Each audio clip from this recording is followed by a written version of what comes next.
ici dans l'espace des femmes, donc rue Jacobs, à Paris, dans le quartier Saint-Germain.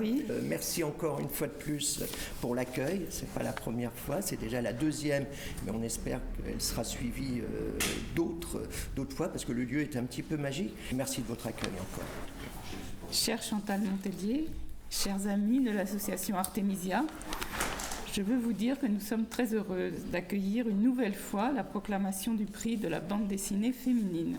Nous avons ensemble surmonté des difficultés exceptionnelles dues à la pandémie et à ses fantaisies. Et le résultat est là, avec toute la prudence nécessaire. Nous nous retrouvons aujourd'hui tout de même pour inscrire le palmarès 2022 de votre prix et rendre aux lauréates l'hommage qu'elles méritent. C'est la vocation des éditions des femmes, de l'espace des femmes et de la librairie des femmes de refuser le refoulement millénaire des créations des femmes, de leur donner des lieux pour exister, se faire connaître et être valorisées. Pour qu'elles prennent la plume après avoir pris la parole, comme le disait Antoinette Fouque, qui avait dans le MLF, Mouvement de libération des femmes, tout le monde s'en souvient, défini et mis en œuvre cette politique de l'affirmation. L'engagement de Chantal et de ses partenaires pour créer et faire vivre un prix de la bande dessinée au féminin s'inscrit évidemment dans ce mouvement. Bienvenue donc et bon travail aujourd'hui.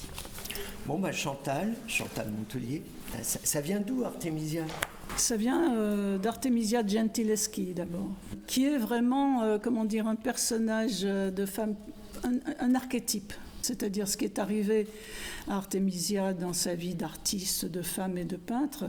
Je pense que presque toutes les femmes qui osent faire ce pas en dehors de la normalité d'un certain point de vue sont soumises peu ou prou à ce type de problème. Et Artemisia est l'une des premières femmes à avoir eu sa place dans l'histoire de l'art. Donc pour moi, c'est un peu notre ancêtre. Elle est précurseur. Elle est avant-gardiste aussi à sa manière parce qu'elle peignait des tableaux qui n'étaient pas trop en odeur de sainteté à l'époque où les peintres peignaient quand même essentiellement pour les rois, les nobles, l'église. Et Artemisia a fait quand même un petit doigt d'honneur à cette hiérarchie sociale-là, en peignant des tableaux qui, à leur manière, ont fait scandale, mais qui ont surtout eu la force de rester, de survivre au temps. Comme par exemple, elle décapitait beaucoup, Artemisia. Notamment un très très beau tableau qu'on peut voir encore aujourd'hui à Florence, Judith et Holoferne, par exemple, tout un symbole d'une femme humiliée, d'une femme vaincue, d'une femme violée, qui a raison d'un général assyrien, avec l'aide de sa servante, donc l'union d'une femme de haute extraction et d'une femme du peuple pour avoir raison de la violence sexiste, machiste des mâles dominants de l'époque. Donc Artemisia est née il y a 15 ans d'une colère, de ma colère évidemment, mais aussi de la colère d'autres femmes, comme par exemple la BDS Jeanne Puchol. Aussi une historienne d'art qui nous a soutenu le moral et qui nous a aidé à nous auto-légitimer, en l'occurrence Marie-Jo Bonnet, qui a fait un énorme travail sur la place des femmes dans l'art et sur leur production qui est très souvent refoulée, pas seulement dans la BD. Je pense avoir été une des pionnières, surtout dans le dessin de presse politique, puisque j'ai commencé par ça. Je pense qu'il n'y en avait pas avant. Il n'y en a pas tellement maintenant, et surtout il n'y en a pas trop de ma génération. Donc il y a cet aspect-là de ma biographie qui est souvent passé sous silence, je me demande bien pourquoi. Ensuite, la bande dessinée, pareil, hein. Quand j'ai démarré dans un journal de bande dessinée féminine, le seul du genre, interdit par la censure au 9e numéro et retiré des kiosques Manu Militari pour une pornographie que j'ai pas pu repérer nulle part dans ce journal, et je ne suis pas la seule. On n'arrive pas à trouver la moindre image pornographique dans ce journal, qui a donc été retiré, Manu Militari, des kiosques. Et puis, très peu de femmes, très peu de femmes, aucune femme vraiment reconnue, alors qu'il y en avait quand même. Et donc, Artemisia est née de cette colère. T'ai-je bien répondu, camarade garçon ? Parfait. Voilà.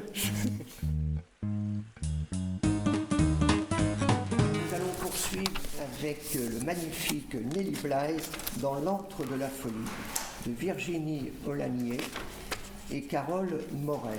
Moi, j'ai beaucoup aimé ce livre. La première chose qui m'a parlé, c'est la couverture. Un joli minois, un nez retroussé, quand même un regard décidé, les sourcils froncés, une tenue strictement fermée, un chapeau à plumes. C'est le profil d'une jeune femme, mais d'une jeune femme du XXe siècle. On lit un petit peu en bas une ville, New York, quelques danses. Alors j'ai ouvert le livre et j'ai commencé par première histoire, dénoncée par sa logeuse, complètement folle, dénoncée à la police. Soi-disant, elle cherche des troncs. Mystère. Elle passe au tribunal, déclarée folle par un juge, un médecin, par le public qui rigole. À l'issue de l'audience, elle est internée en hôpital. Mystère. En réalité, c'est un stratagème pour infiltrer un asile psychiatrique à New York, pour parler des conditions de vie et de résidence des femmes dans ces hôpitaux. En fait, Nellie Bly, c'est son nom, découvre les conditions de vie difficiles, une atmosphère glaciale, sadique, misogyne. On ne nous dit pas tout, mais ça a l'air d'être terrible. Les femmes qui sont internées, c'est pour ne pas avoir rempli le rôle dévolu aux femmes à cette époque, ce qui suffit à être désignées comme aliénées. Donc elle dénonce ces conditions, elle essaye de se rebeller et heureusement, le journal auquel elle appartient, si je puis dire, apprécie son culot et la soutient dans cette démarche d'investigation. Et quand elle en ressort, grâce au journal bien sûr, grâce à un homme, elle en ressort au bout de 10 jours et elle fait un rapport médiatique, juste les faits qui vont lui amener une certaine célébrité. C'est une histoire vraie. C'est une histoire qui s'est passée entre 1880 et 1922. C'est l'histoire d'une vie, d'une jeune femme décidée qui a pris son destin en main, chef de famille, à une époque où une femme ne pouvait pas être chef de famille. Elle travaillait à l'époque où les femmes ne travaillaient pas. Elle a parcouru le monde pour raconter ce qui s'y passait. Donc 10 jours dans un asile d'aliénés, 72 jours pour faire le tour du monde, 6 mois au Mexique. L'histoire est racontée par Virginie Aulagnier-Jouvray, un récit qui se lit comme un roman d'aventure. La scénariste s'est inspirée des écrits de Nellie Bly, la vraie. Le dessin de Carole Morel, mine de plomb et plume, traduit le caractère intrépide, moderne, d'une jeune femme obstinée de l'époque 1900, donc vraiment en avance sur son temps. Les planches, découpage classique, précision des costumes, des décors, beaucoup de mouvements, des flashbacks qui donnent corps au récit, qui donnent un beau rythme. Voilà, j'ai beaucoup aimé. J'ai vraiment bien aimé. On a pu comprendre. Et tout de suite, j'ai envie de lire d'autres épisodes. J'espère qu'il y aura une suite aussi haletante. Quand ma fille a eu 12, 13, 14 ans, enfin cet âge préadolescent, je me suis dit qu'il ne fallait pas qu'elle n'ait que moi comme modèle, que j'étais perfectible, que les femmes autour de nous étaient des femmes formidables, puissantes, mais que c'était sa famille et que c'était certainement des êtres qu'elle aimait et voilà, il fallait quelqu'un d'extérieur. Et je suis allée en librairie pour lui trouver d'autres modèles. Et moi, j'avais en tête Alexandra David-Néel parce que c'est ma génération. Enfin, disons que dans ma génération, on lisait beaucoup les écrits de cette femme qui avait traversé le monde. Et la libraire m'a dit, écoute, c'est bien sympa, mais ta fille est un peu jeune. Connais-tu Nellie Bly ? Et je dis non, je ne connais pas du tout Nellie Bly.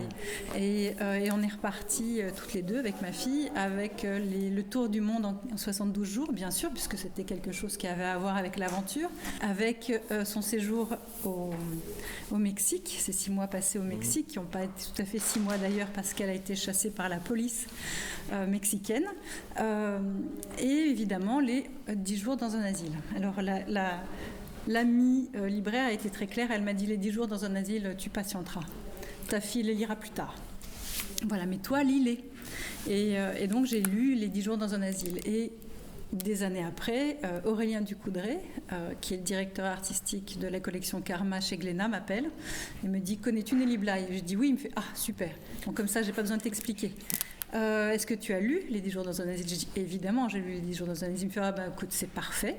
Est-ce que tu connais Carole Morel? Je dis je connais son travail. Il me dit bon, alors rencontre-la parce que vous allez travailler ensemble sur cette histoire-là. Voilà comment ça s'est fait finalement.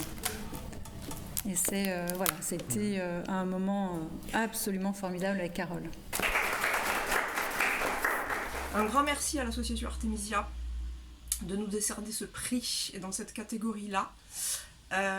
C'est très important pour nous, très touchant, parce que je pense que autant Virginie que moi, nous partageons les convictions et les valeurs qui sont défendues par ce prix, et je pense que ces mêmes valeurs étaient partagées à l'époque par cette personne qui s'appelle Nelly Bly et qui mérite d'être connue. Donc en nous offrant cette visibilité-là, par le biais du prix, en fait, vous offrez en plus de la visibilité à cette personne-là qui le mérite vraiment. Voilà, donc un énorme merci. Moi, je suis d'autant plus touchée que ce n'est pas la première fois que je reçois cette distinction. Donc ça laisse sous-entendre que j'ai bien fait de persévérer dans ce métier et puis de rester fidèle aussi à mes valeurs, quoi. Ça fait partie de mes critères quand j'ai à choisir à travailler sur un projet ou pas, en fait. Et voilà, et ces critères-là sont vraiment sincères, en fait. Donc merci de quelque part valoriser aussi cette sincérité-là que j'essaye d'injecter dans les projets que je choisis.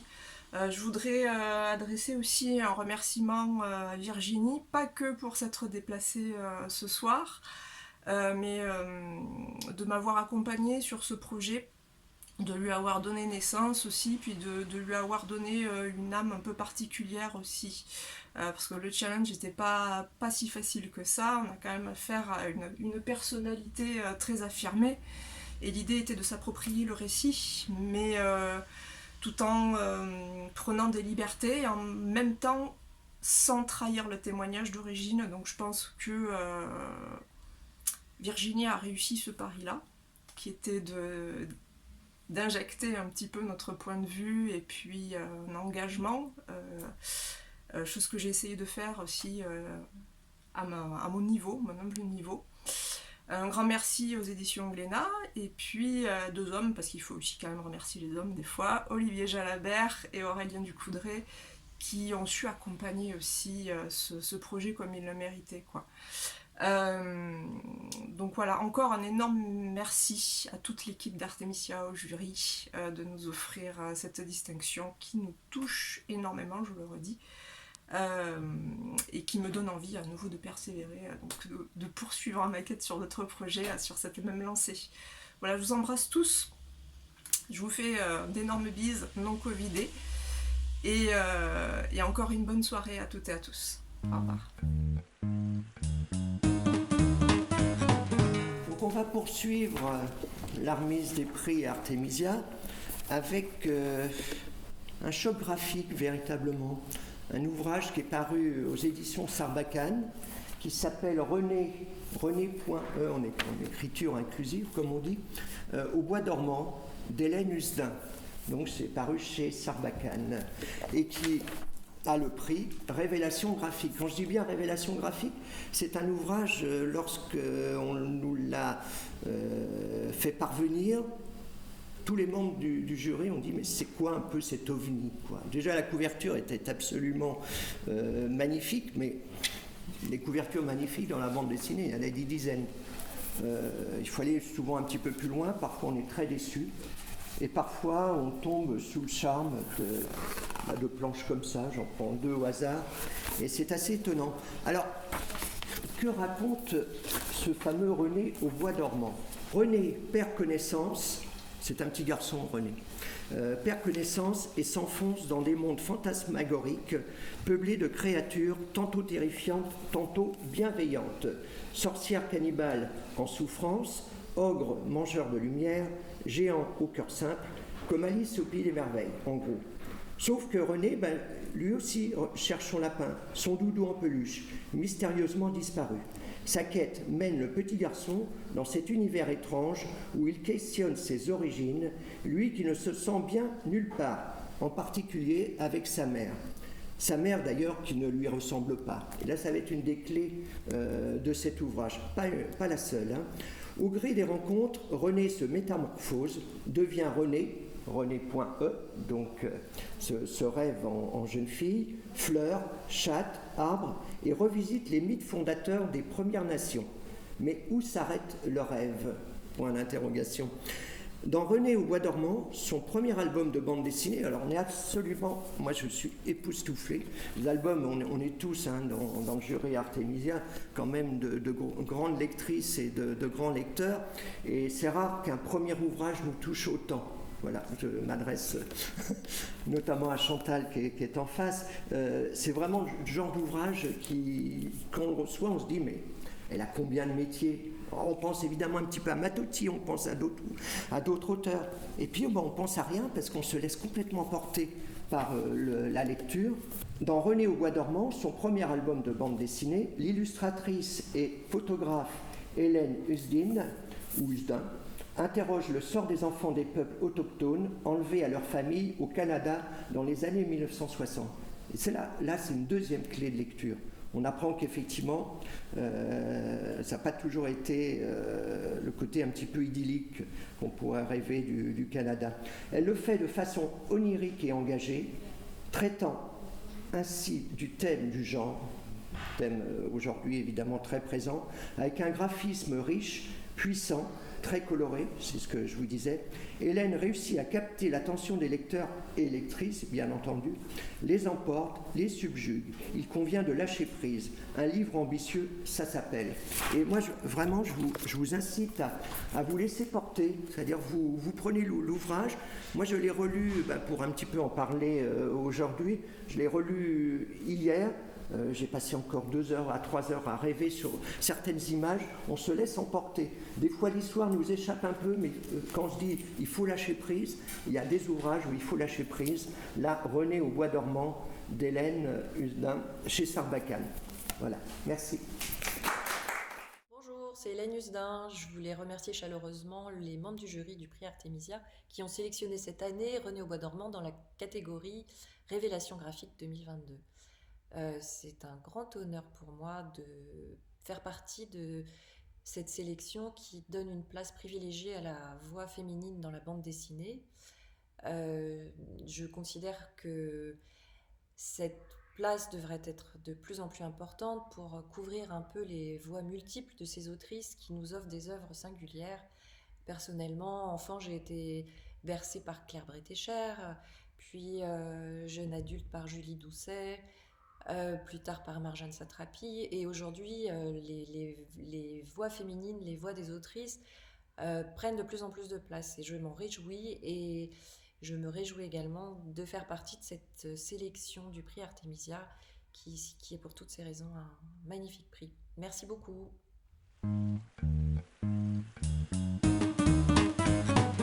Continuons avec le prix témoignage, dessiné encore par Coco. C'est une BD autobiographique qui paraît 6 ans après l'événement tragique des attentats de Charlie Hebdo. C'est une BD qui se dévore, qui émeut parfois jusqu'aux larmes parce qu'on est confronté à l'intimité de Coco, à tout ce qui se joue dans sa tête depuis plusieurs années, et à une histoire personnelle qui s'inscrit aussi dans un drame national, donc forcément qui résonne en chacun de nous différemment et fortement. C'est aussi un récit sur la lutte contre des cauchemars, contre des angoisses qui, eux ou elles, sont toujours d'actualité, et sur la culpabilité de vivre, d'avoir survécu. C'est une BD qui s'ouvre sur des tourbillons de vagues, sur une mer qui emporte, qui fait couler, qui noie, qui est évidemment la situation métaphorique de tous ces moments où la dessinatrice s'est retrouvée submergée par ce souvenir maudit du 7 janvier 2015. Ces planches nous plongent dans des bleus merveilleux, mais qui sont à la fois d'une extrême violence, parce que ce sont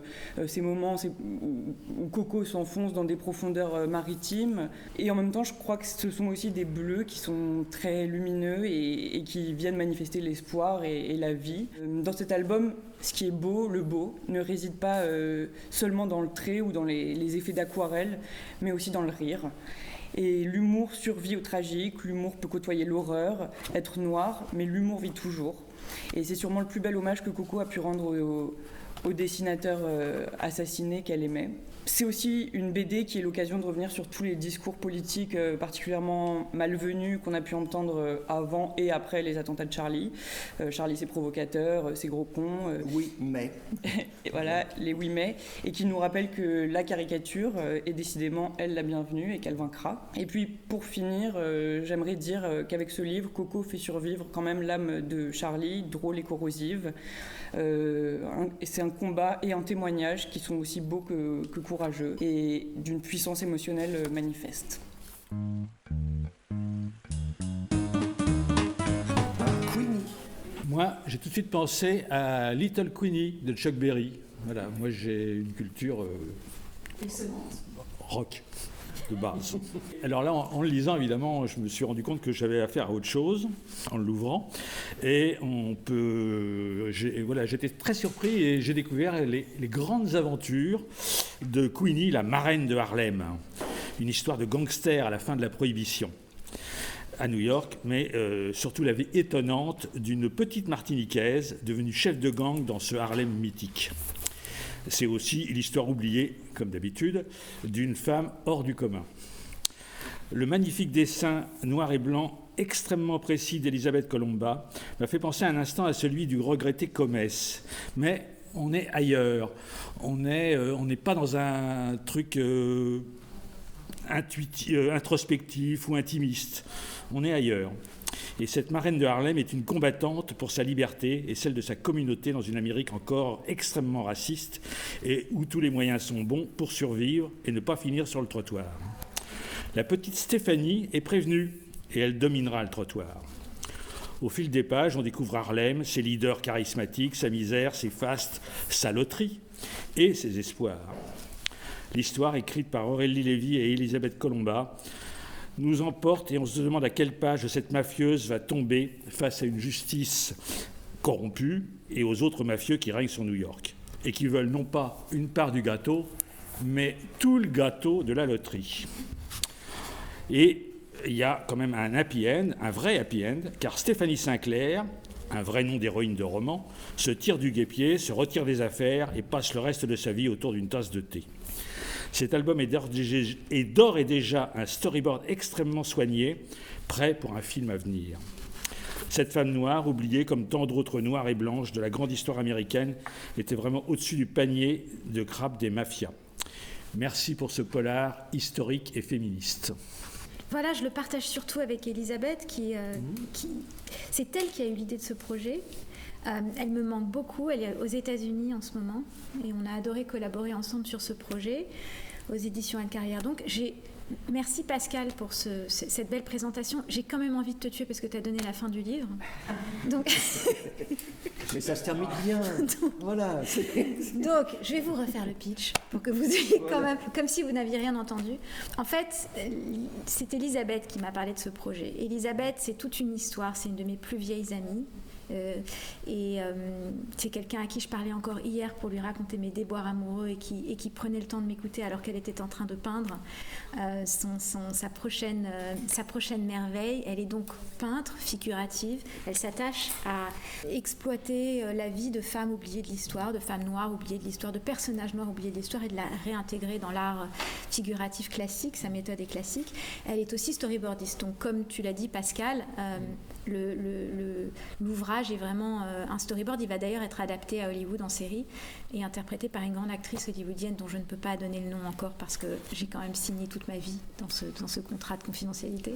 Et Elisabeth voulait à la base peindre le portrait de Stéphanie Sinclair. Sa mère lui avait parlé de Stéphanie Sinclair, de cette Martiniquaise comme elle, parce qu'il faut le préciser, Elisabeth est d'origine martiniquaise et elle vit elle-même, elle vit à New York, à Harlem, où elle est un des grands peintres de la Black Portraiture reconnu aujourd'hui après des années de travail et de persévérance. Et puis en découvrant cette histoire, elle s'est rendue compte qu'elle était tellement riche qu'il fallait un médium plus large pour en parler.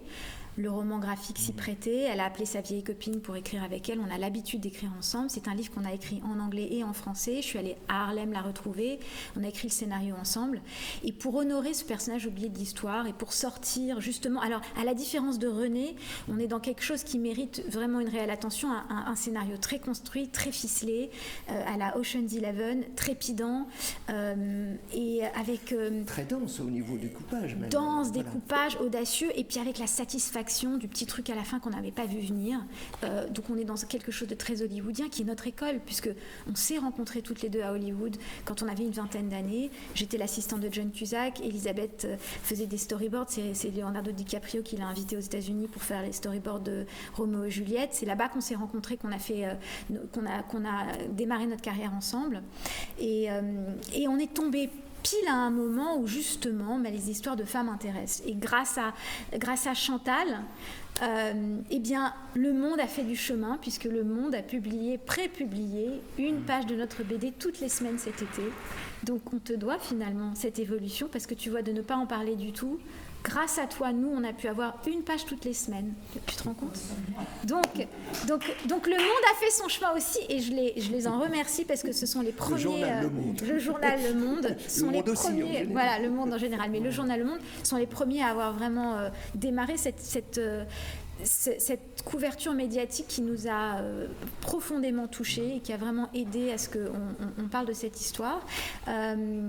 Donc voilà tout ce que je peux vous dire. Je vous invite surtout, tous ceux qui regarderont cette vidéo, à regarder aussi le travail de peintre d'Elisabeth. Je le dis à chaque fois. J'ai pris un grand plaisir à travailler avec elle. C'est une artiste non seulement... douée, vraiment surdouée du dessin, mais qui a un réel don aussi d'écriture, parce qu'on l'a coécrit ensemble, cette histoire. Et puis à découvrir aussi, voilà, ce scénario c'est toujours difficile dans les biopics. On voulait déjouer les pièges de ces explications chronologiques où on se perd parfois dans ce qui a vraiment existé, de ce qui n'a pas été existé. Nous, on s'est permise d'inventer des choses, voilà. Et j'espère que ça vous plaira. Je vous remercie du fond du cœur pour cet honneur qui nous touche toutes les deux. C'est nous qui vous remercions, vraiment, vraiment, parce qu'on a pris un plaisir immense. Et on a eu des longues discussions à la fois avec Chantal, avec Julie, avec Pascal, avec Mona, avec Isabelle. On s'est retrouvés parce que d'une part, c'est une bande dessinée qui nous parlait quelque part, parce que c'est vrai qu'au niveau de la forme, on retrouve certaines formes un peu classiques de certains travaux, notamment de la bande dessinée italienne, bande dessinée américaine, etc. Ouais. Et puis au-delà de ça, il y avait ce sentiment en se disant, mais pourquoi on n'en a pas parlé avant ? Effectivement, vous l'expliquez très bien, hein. C'est parce qu'effectivement, il était noir, il était femme, il y avait gangster et tout ça est tellement plein d'humanité, et je dis merci et bravo. Merci à vous. Bonne lecture. Hein. Voilà.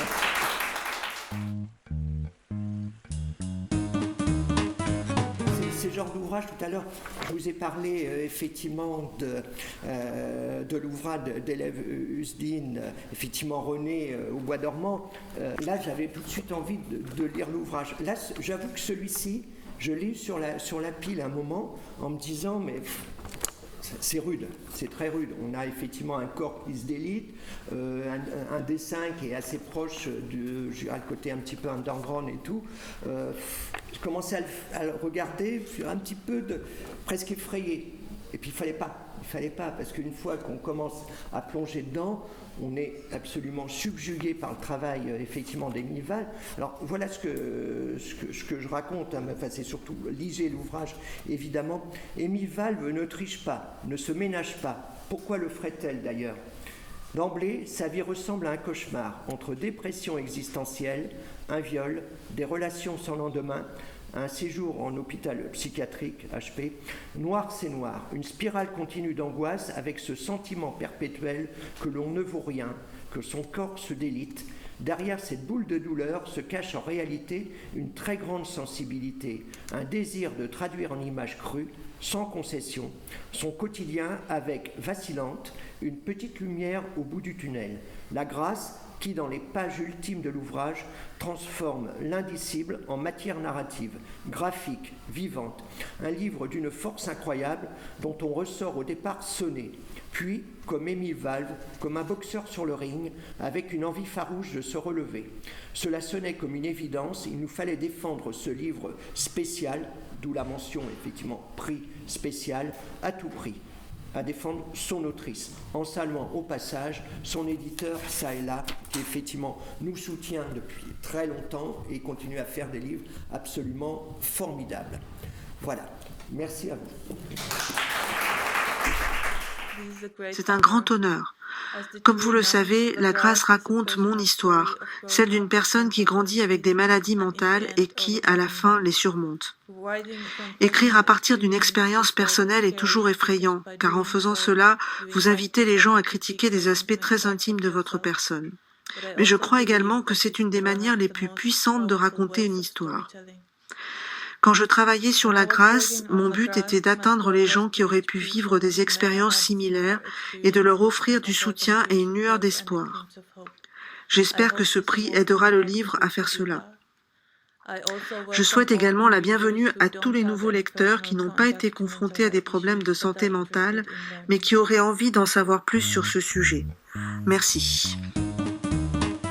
Le moment est venu, effectivement, de présenter le Grand Prix Artemisia, donc de cette année.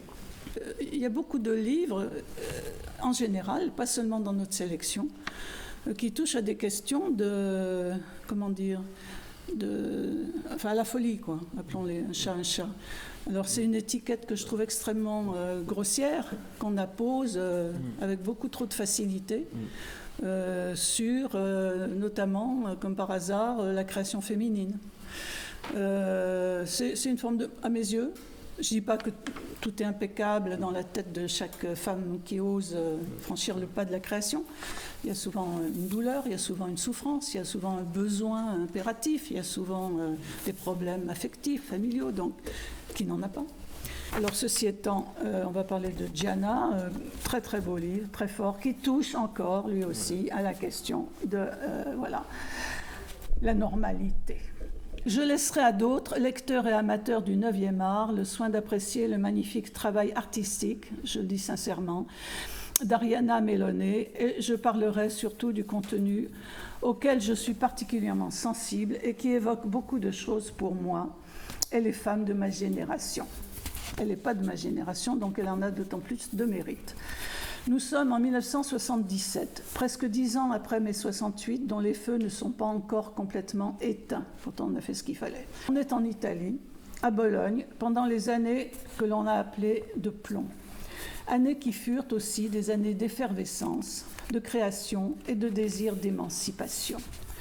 Gianna, l'héroïne de ce très beau roman graphique, le premier de cette talentueuse autrice, Gianna, étudie, travaille, milite beaucoup pour la libération sexuelle des femmes et le droit à l'avortement. Elle est une passionnariat, une meneuse qui pratique inconditionnellement le jouir sans entrave 68 arts. Bien vite, la répression va s'abattre sur elle avec une violence extrême. Cette jeune fille qui a voulu faire bouger les lignes va se retrouver derrière les barbelés de la morale bourgeoise et patriarcale la plus répressive. Son appétit de vivre, d'aimer, de créer d'autres façons d'être, est relégué au rang de maladie mentale, CQFD, par les cerbères en blouse blanche d'un monde qui n'a de libre que le nom. L'album d'Ariana Melone est en même temps qu'une œuvre d'art, un conte philosophique, celui de beaucoup de femmes de cette génération qui a voulu pratiquer ce mot d'ordre utopiste « Soyez raisonnables, demandez l'impossible ». On connaît la suite. Reste une grande bédéaste à laquelle nous souhaitons tous, membres du jury Artemisia et amis, un succès à la hauteur de son talent qui est immense. Vive Ariana, vive Artemisia. Salve a tutti. Il premio Artemisia è arrivato in maniera davvero inaspettata e sono felice ed onorata di aver ricevuto questo riconoscimento, che per me è doppiamente importante, in quanto è il mio primo premio e soprattutto per la mia opera prima, a cui sono particolarmente legata. Quindi vorrei ringraziare tutti di cuore, la giuria ovviamente, e gli organizzatori e soprattutto la mia casa editrice che mi ha permesso di arrivare fin qui. Grazie a tutti.